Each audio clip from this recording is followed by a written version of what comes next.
I'm doing okay. Good.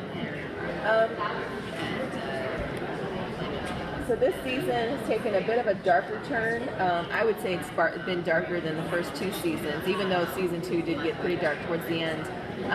Regarding Clark and Lex's characters, and then knowing that the artificial intelligence was inside Lexa, what can you expand on what we can see or look forward to this season regarding the artificial intelligence storyline?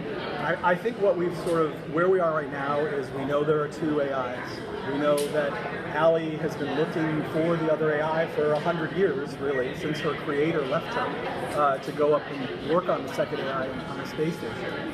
And she doesn't know yet that it exists, but I think it's a safe bet that she'll figure that out eventually. And, the story of the season from here becomes, that's the MacGuffin. The flame that came out of Lexa is the thing that everybody wants to get their hands on. The next commander needs it because she can't be the commander until she ascends. It's called ascension when she puts it in her head, when it's put in her head by the flame keeper. And so she needs it, or he, whoever wins the conclave. And of course, Clark wants to make sure that the right person gets it because Lex's memory is in there, Lex's mind may be in there, and so does she want to, let it fall into the wrong, I would say, hands, but head, it would be more literally correct. So, everybody is going to be after this thing, and it's going to drive the story in a very intense direction. I don't know how much you can say, but will there be war with the Grounders now that Lexa isn't protecting the Sky Crew anymore? I think that's definitely something that Clark is worried about.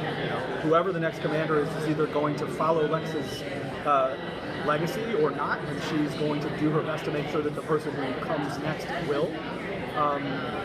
And eventually, I think what we do this season in terms of sides is a new threat rises that sort of means that everybody better figure out a way to get together, or we're all going to be toast. Sorry for being ambiguous.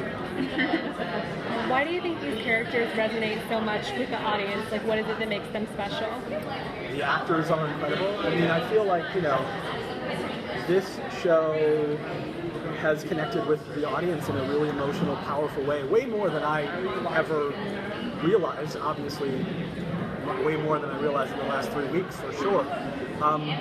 But I don't know what the answer to that is, and I think it's a good story. I think they're great characters, and I think the actors are all just firing on all cylinders. They've all found a groove, which is exciting for me because anything that we write and give them elevates, all the time, and only continues that way for the rest of the season. Did you have in mind when you started season 3 that you wanted Bellamy to kind of be on the other side now, because he was always aligned with Kane and Abby, and now that Pike is in the picture and Bellamy's kind of switched sides, is that where you wanted Bellamy to go? Yeah, one of the sort of things I wanted to do this season was take him down that path, figure out a way to turn Bellamy, and I realize that's a dangerous thing to do now in hindsight with someone who's beloved like Bellamy, who had the direction that he had for the first 2 seasons, going from someone who was kind of a bad guy to someone who was, pretty heroic in season 2 by the end. And yet, his experience, I think what's been lost a little bit is that his experience was different than ours as an audience and as Clark's, Clark fell in love with Lexa and realized that there were nuances in the Grounders, and Bellamy didn't. Bellamy was, as Bob said on the panel, he was in Mount Weather really for the most part after episode 10 last season, which is really when Lexa and Clark began to evolve as a thing, and ultimately he doesn't have the same experience. All he knows is that the army that was out there were the same exact people that were killing him and his friends in season 1, and so the answer is yes. I knew from the beginning that that's what we were doing. I was trying to create a wedge where, the internal conflict between the group, and internal conflict in Arcadia, and internal conflict in Polis as well.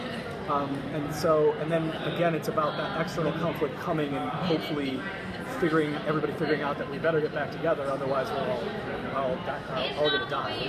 So, does that answer that question? Yes, it does. Good. Thank you so much. All right. Thank you guys.